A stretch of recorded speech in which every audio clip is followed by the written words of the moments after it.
Yo, magpulong-pulong kasi pang Oo nga. Mas maganda ng maagapan kaysa nabala. Hala, pati mo naman kayo, nakikinig.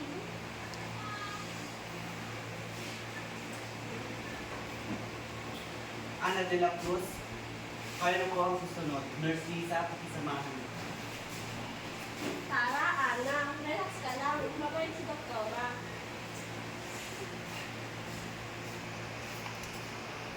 Magandang araw, Ana. Ano bang nararamdaman mo? Sige. Check upin muna kita para malinawan ka.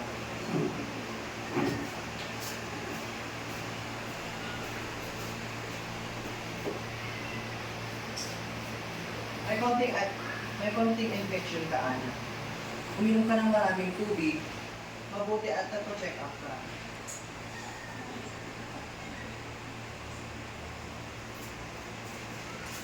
Ikaw po ba ang nanay niya?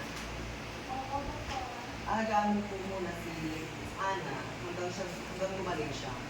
Huwag kayong po mag-aalala, business. Maalagaan po siya. Ay maagapan din po yan.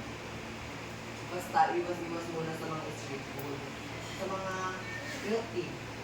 Uy, pati ikaw. Ano ng milk tea.